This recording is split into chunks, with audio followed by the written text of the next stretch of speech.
What it do, what it do, what it do, good people, coming to you live from TazTv410. I'm your host, Taz James. Before we even get started, I need you to like, share, subscribe to the channel. Again, like, share, subscribe to the channel. Listen here, people. I ain't gonna hold you long. But we coming back with part two. Oh yeah, we back with the Wingo. Hey, Truck.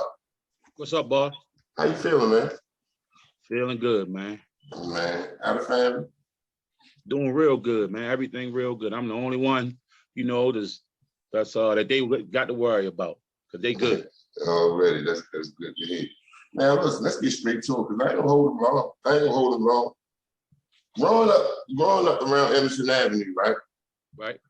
Growing up around Emerson Avenue, it was a lot of competition around that far as basketball wise, and extremely far as guards, right? I'm talking about y'all got a rich tradition. Right. I want you to take it to the playground. I want you to take it to the playground right here. How was it on a regular summer day? Y'all going around Bentlow what's the joint on Emerson Avenue? You talking about, we had Bentlow, we had Harriet Tubman, aka 138. Yeah. So they was the main courts around here. Bentlow, Harriet Tubman. We had some pros play there, some ex-pros. I mean, yeah, because it was tournaments over there.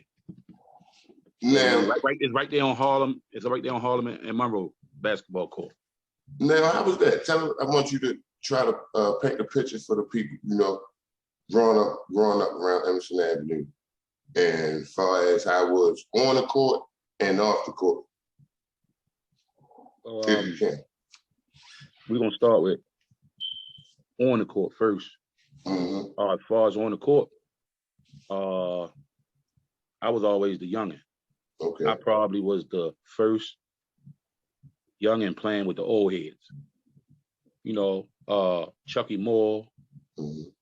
Chucky Brightfield, Tony Bunch. Mm-hmm. Like I say, Charlie Moore, Freddie Moore's son, with Hoopy Pass, RIP, with the likes of Bryant Bailey, Gerard Lawson. These are a lot of old head cats from the playground. Man, it was a lot, man. It was a lot. Playing with those guys, you can't play those guys if your IQ ain't there. Reason why I'm asking you this, right? Because, like I said, your area as far as guards, right? That's one of the deepest, the deepest far as I'm talking about point guards coming from out that area. Yeah, Rudy Archer. Two guys, Danny and Earl from down Bentlow. And they were older than me. I ain't even speak about the young generation. Right. We ain't even get to them yet. That's crazy. That's crazy. Now, can you tell people how I was growing up around Emerson Avenue? I mean, with the last interview, you stated, you had your mother and your father. They told you right and wrong. They told you right and wrong. However, you decided to do what you want to do. So just explain that. I just want you to give the people the type of temptation the streets to have on a city kid. Like, some people may think like, man, that was simple. Like, why he couldn't stay straight or just that and the third? Tell them, can you try to explain to the people like it's sometimes it's just not that easy. It's really not that easy. No, it's definitely not easy at all. And it wasn't. It was harder for me because I had to balance good and bad. I had to do a lot of bullshitting. My mother, she, like I said, I ain't want for nothing from nobody, the streets or my parents. Mm-hmm. And I always had the best of everything. And it was just the fact that I had to hide the fact that I chose the streets. Okay. And that was real hard to do once I started making a lot of money. And it kind of made my family mad because they felt as though I didn't have to go that way. Right. But I went that way because I was stubborn, and I also thought going that way would prove to myself that I was a man and I was tough. Okay. And that was once again one of my biggest downfalls in life, choosing the streets over the sweets. Yeah. You Now, know, I came out of it successful, but it pushed me back in life like 20 years, you know, because if I would have took those 20 years I was in the streets and put it to something positive, I would have been at a better place and I would have been more at peace than I am now. Now, I can say this, like you here, you know what I'm saying? You done went through a lot, you know what I mean? And that's the time I tell former players, because I had to tell myself, we be harder on ourselves how career ended, how it ended up, you know what I'm saying? And a lot of times we carry that shit over and that shit lead to different type of other bad decisions, you know what I'm saying? And a lot of times, like I said, this platform, I want it to be so we could all come back, so we all come on here and just shit. It's therapeutic for me, you know what I'm saying, and it's therapeutic for a lot of other people because they tell me, as well as me, because I had a chip on my shoulder and I was frustrated and I just was like mad with myself, but I was also mad with St. Francis, you know. I wasn't mad with Walbrook, you know. Let's get into that. Let's get into that a little bit. Because you did go down to St. Francis. You was let's really cut it to. You started the West Baltimore going over east, you know what I'm saying? I'm talking about the styling and profiling, this, that, and the third. Then y'all go to St. Francis. Tell the people about that experience and what did it take from you when you had to leave? When we left St. Francis, we was hurt. Like we was hurt. Like we really loved the school, we love the people, we love the program. But I'm gonna be honest, the program ain't give a fuck about us. Never did. They used us. We was pawns, you know, for a bigger picture. And you know, that's how Devin became the face, you know, because he was more marketable. He was a, you know, stand-up guy, no jail record, you know, so they couldn't use, you know, a pimp and a thug to be the face of their school, you know. So a little bit, you feel slighted a little bit? My fault, cut you off. Say it again. You feel like you was being slighted? Man, listen, man. You talking about now or then? No, then. Once again, my mother was telling me, but I didn't see it. And at the time, we didn't feel like we was being slighted because we didn't know the politics of basketball. You know, even though we were being used, what they was gaining was way more than what we was gaining, and they wasn't even setting us up to advance like they were setting up Devin, you know, and it hurt. You know, I had homeboys, I had family members that went to St. Francis and they never heard of me, you know, and I'm like, what? They never heard of me. And as time went on, I watched how they was talking about the program, but they never mentioned me and Art. And I really, really, really had a bad taste in my mouth. Like I wanted some smoke, like real talk, like the real kind, you know? And it was on the strength of, for real, disrespecting my man, but disrespecting me too, because if you was there, you coached us, you seen us, you know what it was. And for you not to speak on it is disrespect on every level. Every level, you know, and even a lot of hoopers that went there, they knew, but they didn't know, you know, and it's unfair to lie, hide, and play games with the girls program, the guys program, or anybody coming in there, you know, to not give them the history of the basketball program. Because if it wasn't for us, it wouldn't be a football team. It wouldn't be a gym. It wouldn't be none of them women that's going pro. They wouldn't even had the chance to go if we didn't bring the attention to that school. And I put my life on that. Anybody that know that will tell you he ain't lying. If it wasn't for him and Art, the program would not be what it is. Tell the people a little bit what you had to what you and Art had to go through even getting to the school. Yeah, you know, back then, you know, catching the bus was cool, you know, and we had to catch the 8 to the 15. That's when Old Town Mall was there. Right. You know, and you know, we had money in our pocket, but you know, catching the bus was cool, you know, on there with the chicks and you know, just with the friends at school and having fun, transferring over. And you know, we got hella threats, you know. And also when we was practicing up Madison, we walking up Madison in the daytime to go to practice. We the last two to really leave because we got to catch the bus back over west. Right. You know, we getting death threats. Niggas watching us walk to the bus stop. You know, like yeah. This around the time when it wasn't gang people. It was neighborhood. It was neighborhoods. You know, you know what I'm saying? Wasn't no gangs out. No gangs. No gangs. No gangs out. And that's when the guys with the ties and the blue pants and the penny loafers get picked on. You know, AKA Catholic school people get picked on, you know. And they would always want to do something, but for some reason, every time they would just say to themselves, I guess, like, no, not them two. You know, and we made it. Through the grace of God, we made it. But guess what? Like I said, we ain't never stopped going. We ain't never stopped playing. We definitely ain't stopped dragging, you know. Let me ask you something. All right. Because it sounds like, you know, I ain't gonna say that you're still frustrated with St. Francis. I am. However, I am. All right. I want you get it all. I want you to get it out.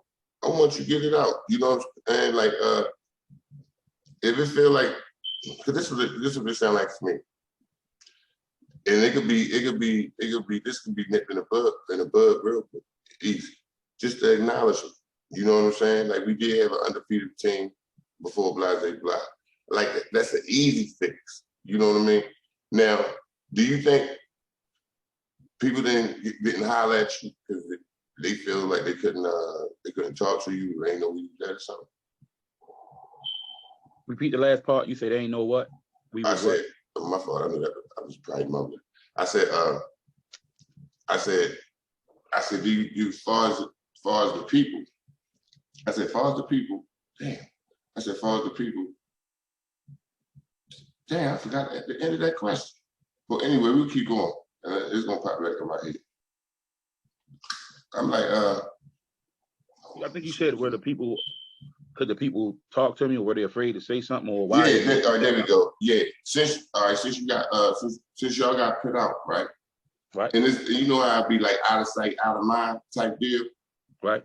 And then you was gone, and they just don't have no relationship. You from West Baltimore, you know what I'm saying? Like, talk to him. What you think?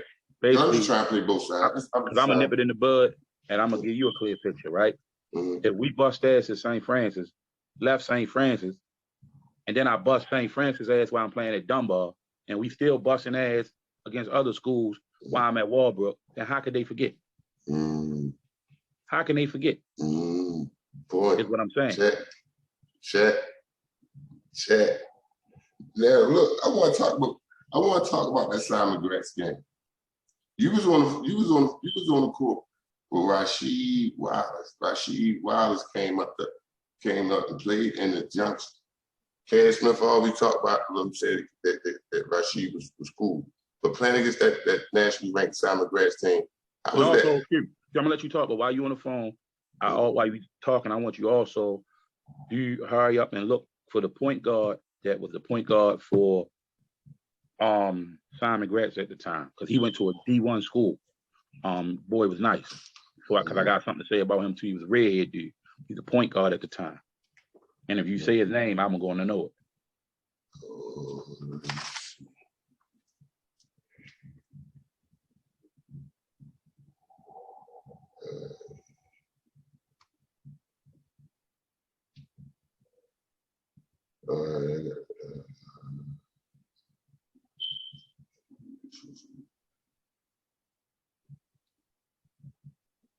Is it Sean Smith?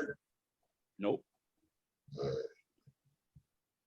I mean, you can go with the questions while you're looking for that if you want to, so you don't lose train of thought. So you don't lose, you know. Yeah, I'm just saying, how was that atmosphere?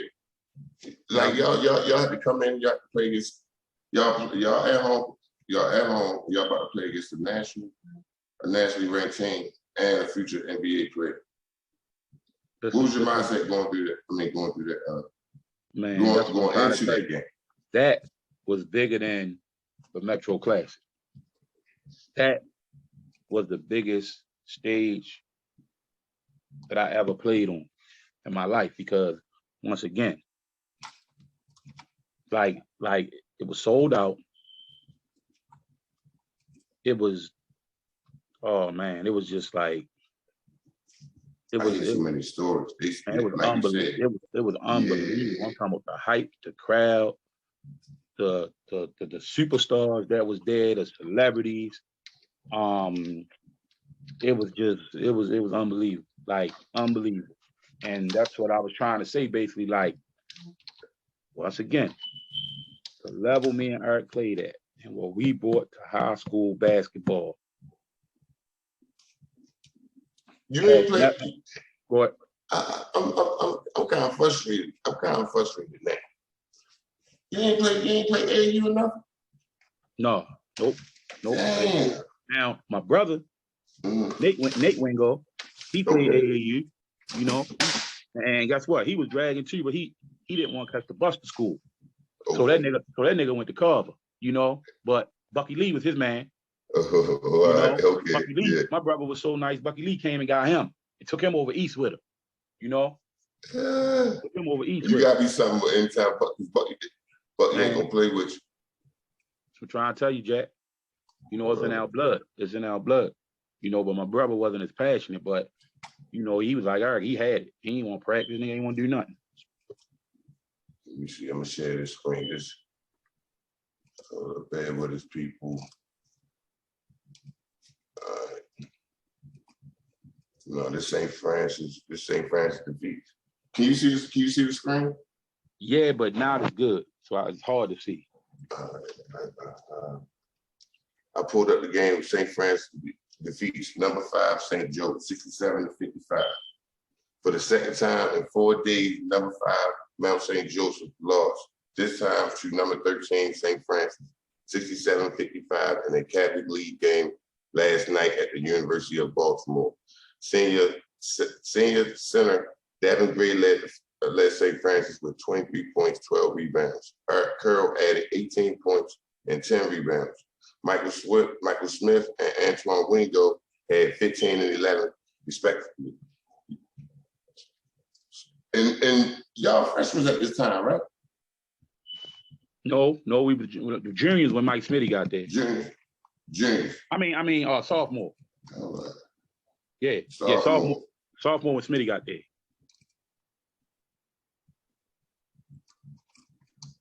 Yeah.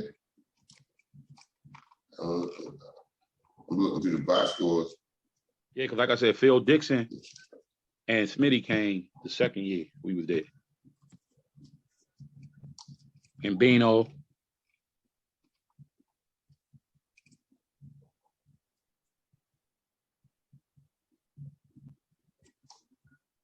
I'm looking for the Simon Grass article. I think I might have saved it though.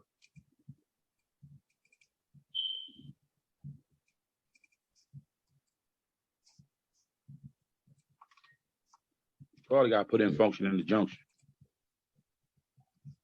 Yeah, I think I saved it already though. Function in the junction, Rashid Wiles.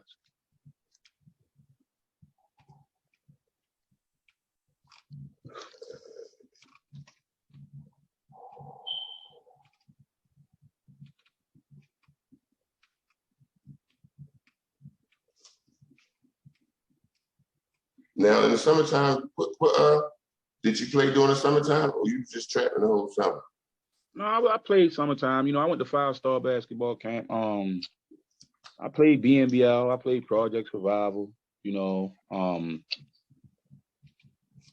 Yeah. So I was active during the summer. I was active. Now, you know, I look at y'all era for real, for real. That was a tough era.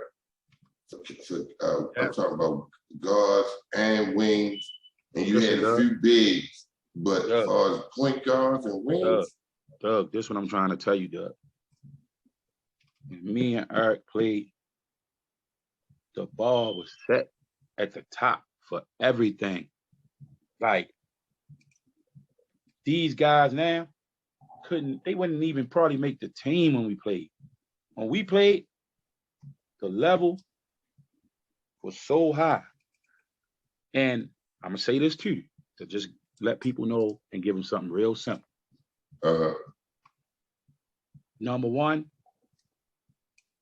was Dunbar at one time, not in Baltimore, in the country. Yeah. Simon Gratz at one time was number one in the country. Yeah. So it can't get no higher than that. It can't get no higher than that. They facts. I ain't even got to talk about it no more. The level of competition. Now let me ask you something. When y'all play Lake Clifton, I know you instinct what you instinct or talk about now. Stick don't give it up for everybody, but he gave it up to you. You know what I'm saying? He gave it up to you. So when was he the toughest? Who was your toughest match?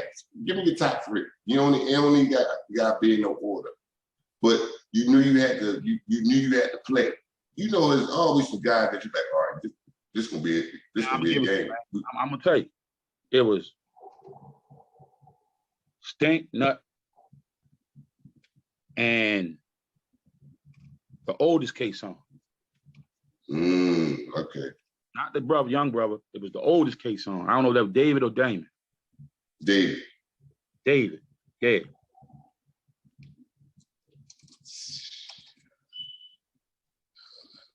And y'all rivalry over West Baltimore, was it Southwestern or was it Emerson? It was Southwestern. Southwestern. All right, that was beating them, right? Yeah. Yep. Now, y'all beat them at Walbrook, didn't y'all? Southwestern, I believe. It was at Southwestern. Yeah, I believe. Do you remember those games against Southwestern, Doug, Emerson? You remember those games? That's what I'm trying to tell you. I ain't lying.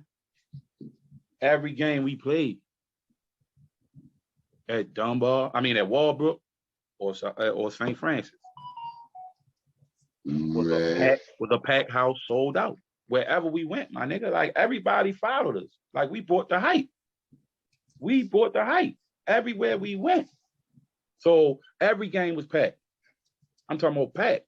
Like I said, nobody was in the streets, man, when we played. When we went to Walbrook, we really cleared the streets. You know, and when we was over St. Francis, you know, we was just really getting notoriety. Okay. But once we went to Walbrook, brought it back to West, man, wherever we went, man, it was mandatory that niggas would follow us. Man, you know? Yeah. No, I understand clearly. I got homeboys that don't even. I got people that tell me right now they didn't even play basketball, know nothing about basketball. But when they heard about me and Art, they used to go to catch bus at the game just to watch us because of what we brought to the game and outside of the game. Once again, we brought all the bitches up, no doubt. Now let me ask you this. At this time, was college even in your radar? Was you even thinking about it at all? Yeah, but I wasn't no second class dude, Jack. You won't give me no hand-me-downs. When I say that, I ain't want no JUCO or no D3. Okay. You understand? Which was nothing. Like if I couldn't go D1, then I ain't want it. And at the time, like I said, I wasn't practicing my craft. I wasn't doing nothing that I supposed to do to go to D1, and I knew that. So I knew my ticket was going to be JUCO or D3. So therefore, You gonna try it? So therefore, I was settling for just what I was getting. Okay. You know, I didn't want to study harder. I didn't want to practice harder. And those are things that I had to do to get in them D1 schools, which at the time I wasn't doing. And let me say this let me say this to the people. You was still a kid at this time. Right.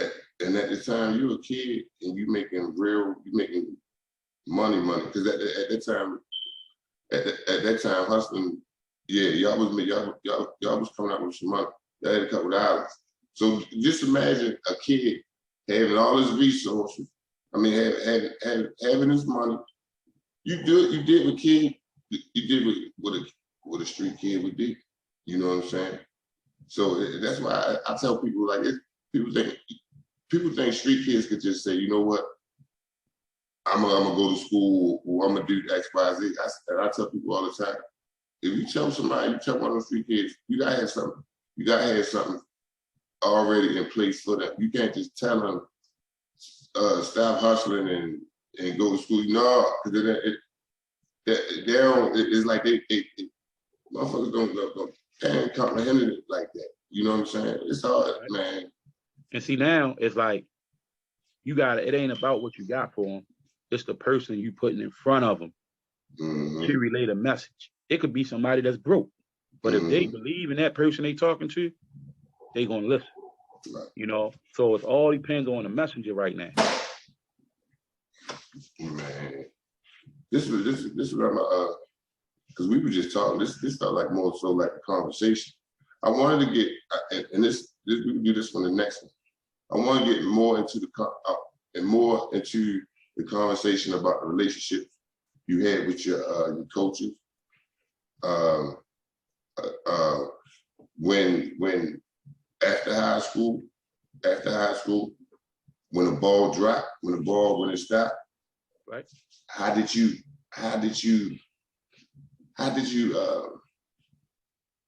cope? How do you cope with that?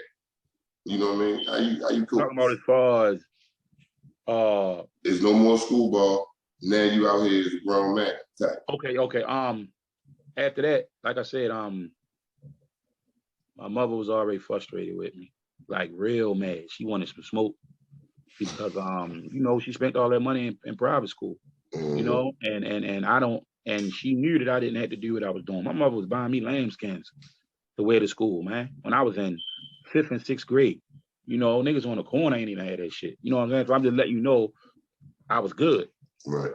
You know, and she just couldn't believe it was like a smack in her face. It was an embarrassment that I was out there in them streets, you know, because people always looked at her as she thinks she better than everybody, but all she did was trying to provide for her son, give me the best education and the best of everything. So once I chose the streets, it was like, damn, you finally gave them people what they want. Now they got something to talk about. Mm-hmm. You know, I get it. So I ended up embracing the streets, you know, because she really was like, nigga, don't even come over here. I got love for you, but don't come over here, you know. And I turned to the streets 24/7. But I always knew that I didn't belong there. I was the only one in my family that ever got locked up, ever went to jail, ever sold drugs, all of that. So I was feeling bad the whole time. But, you know, it's just like junkies, you know? Like sometimes it's like that little 15, 20 minutes of sensation, you know, you'll risk your body and your life for it. Right. You know? And that's what it was. Like once I start getting the street fame and attention from the streets, it really fueled my ego. It really fueled my ego. And now, to piggyback off of what you're saying, I was talking to one of my homeboys from Baltimore. As you know, that's in the streets. You know what was in the streets? He said, Taz. He said the same thing you said. He said, yo, we just like junkies. Yeah, they coming for the drug, but we addicted to the money. Like we just say that we gonna put a limit on this. We gonna stop right here. We gonna chill out right here. Yeah, but shit, that shit is ridiculous. Seeing that money, catching that money. So go ahead, you keep going. But I just wanted to piggyback off of that a little bit because I heard it. At that time, like I said, you know, Emerson Avenue was the morphine capital of the world. You know, we was the only strip selling morphine. Mm. So, like, as a collective whole, at that time, wasn't nobody doing it like us as a whole community. Right. Getting money. You had different areas getting money, but as a whole, you know, we had a chokehold on that. Right. So it was impossible not to make $5,000-$10,000 by mistake. So we kids, all we did was make the money and go buy Coogis and Reebok pumps, you know? Yeah. That's all we did. And the older guys, like, they really always never liked the fact that I was in the streets. They didn't want me in the streets, but, you know, once I broke through, it was too late. And there's a club, I don't know if you remember, called the Underground. Yeah. So I used to sneak up there on Sundays, right? I used to wear the same outfit too. I used to go up there every Sunday, tell all the big time dealers I need money for a hotel. They give me 100, 200 maybe. But I'm lying. And every Sunday I go in the house about $2,000-$3,000. Wow. And then that's how I got in the game. Wow. I would start buying my own shit. You was determined. You determined it. Yeah. You wasn't no dummy. Because you like, shit, I'm not gonna I ain't gonna fuck nobody else shit up, excuse my French. But you were smart enough to know that let me get my own stuff. Yeah, and from that point on, you couldn't tell me nothing, man. Like, you know, I hid it from my mother and my family as long as I could. Now, have you, because it feel like I can still hear it in your voice. Like, you know what I'm saying, that you sorry for going the wrong way. You know what I'm saying? But you back here, you back on the right way. You know what I'm saying? Like, have y'all had those conversations again? Like, all right, you know, like shit. I mean, hey, everybody can't be the same. Everybody in a family. You know what I mean? Like, ain't nobody perfect. You know what I mean? So have y'all had that conversation? Like, you know what, Ma? You know, I apologize. So this been on my this been weighing heavy on me. This been weighing heavy on me, the decision that I made when I was young. Have you had one of those conversations? Yeah, we have some, and we have it all the time, you know, but my mother a hard charger, right? And she the type that's gonna keep her foot on my neck till the casket drop. Okay. She would tell you, I'm proud of my son. He doing good. Don't tell him what I told you. Like, she would never tell me though. She want to keep pushing, like, because she, she got to keep her foot on my neck, I guess, but she should know I'm gonna do what I want to do. Right. You know, and like I said, she knows a change. She see a change, but she still know that my son not weak, but he got opportunities. So it may be the craziest opportunity, but to him, he feel as though he can take it. And so, you know, until she close her eyes, she ain't gonna. You still her baby. It don't matter how old you get. Yeah, I was her first. She only had 2, and I was her first. You know. Yeah. So, you know, and like she told me, she said, Antwan, I really, really thought you was gonna go to the NBA and take care of me. Like, she said, once you start selling that shit and came in the street, that shit fucked me up. You know? Mm-hmm. And that right there fucking you up. Yeah, every day. But you gotta let it go. You know what I'm saying? Because you could have did all that and could have went to college toward me. Oh, you could have went to college and say, fuck it, I don't want to play basketball no more. I just want to coach or something. True. You know, we never know. You know what I'm saying? But me listening to you in our conversations, man, I get something from like, man, you didn't have your life been up and down. You still sound strong. You know what I mean? Only time you sound like you a little hesitant is when you talk about your family, because you feel like you disappointed them. I'm just saying this because I don't want, man. Sometimes I'm not perfect. I go back and forth into a dark hole sometimes. You know what I'm saying? I gotta tell myself, man, come on, take the fuck up out of here. You tripping. You like, man, if I'd have did this, but if I keep thinking about what I could have or should have did, I'm gonna be flat. I know I'm gonna be flat. So I look at it like, shit, this is my second life right here. You know what I mean? I'm 41 now. That was my last life. However, if I could tell my story and other people's stories to the kids that's coming up, man, no female, you know what I mean? It's gonna help somebody and our kids. Like, this should be helping us. Like, you ain't the only one that feel like this. I promise you're not the only one that feel like this.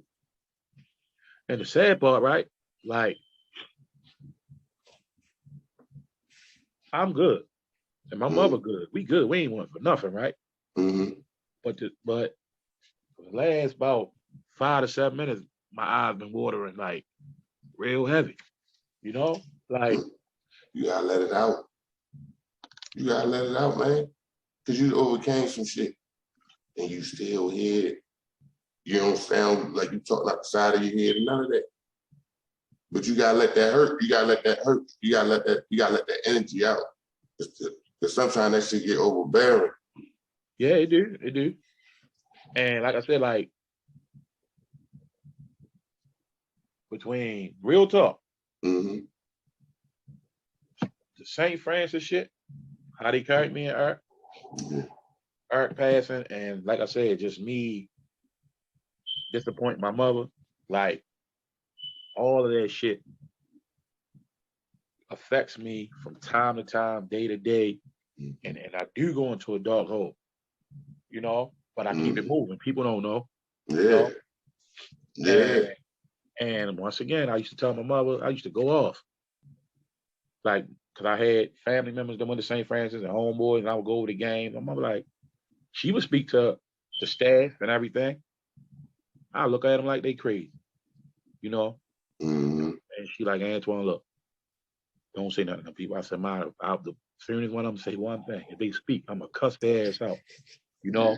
Yeah, that's still that hurt. And she just keeps saying, you know what you did for that school? I know, you know?